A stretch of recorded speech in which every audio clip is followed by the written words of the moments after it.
अज पकन लगा जी दाल ते चौल।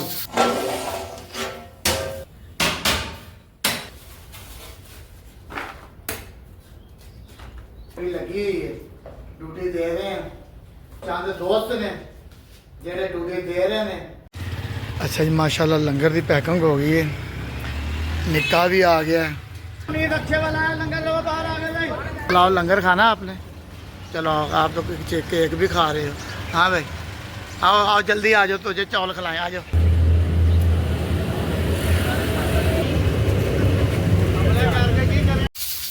बिस्मिल्लाहिर्रहमानिर्रहीम। मैं मोहम्मद अमीर असा 5 साल तो हॉस्पिटल का लंगर पक रहा माशाल्लाह। अज पकन लगा जी दाल ते चौल।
अच्छा जी, दम लावांगे 20 मिनट तो 25 मिनट।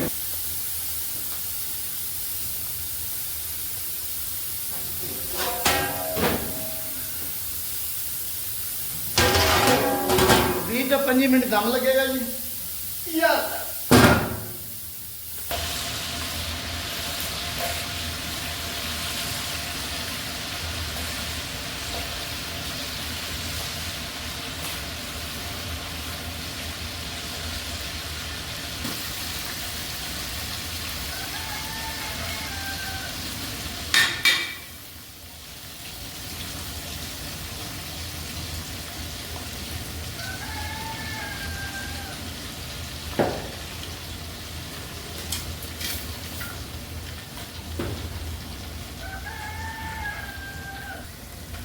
माशाल्लाह जी, दाल में तड़का लाने हैं जी।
माशाल्लाह जी 5 साल हो गए ने ड्यूटी लगी हुई है, ड्यूटी दे रहे हैं।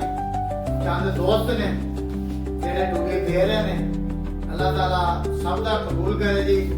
जिंदे वास्ते रहे, खुश रहे, अल्लाह ताला जिंदगी तंदुरुस्ती दौलत इज्जत दुनिया की हर चीज दे जी। अच्छा जी माशाल्लाह लंगर की पैकिंग हो गई है, निक्का भी आ गया, डब्बे पैक हो गए ने, बस निकलने लगा सा। ज़ाहिर है कि अजकल कल्ला ही पैक कर रहे हैं, कल्ली पैकिंग हो रही है। छोटा आ गया, चलने हैं जी वंड के आने हैं। चलो जी बाबा भाजी बेच चलिए। बाहर आ गए लंगर लो, लंगर आ जाओ मीट अच्छे वाला है, लंगर लो बाहर आ गए भाई, आ जाओ बाहर आ जाओ मेरा भाई, बाहर आ गए लंगर लो भाई। चलो लंगर खाना आपने, चलो आप तो केक भी खा रहे हो। हाँ भाई आओ आओ जल्दी आ जाओ, तुझे चौल खिलाए, आ जाओ। चलो आप आओ यार अंदर, आप आओ आप आओ, चलो अंदर हो जाओ।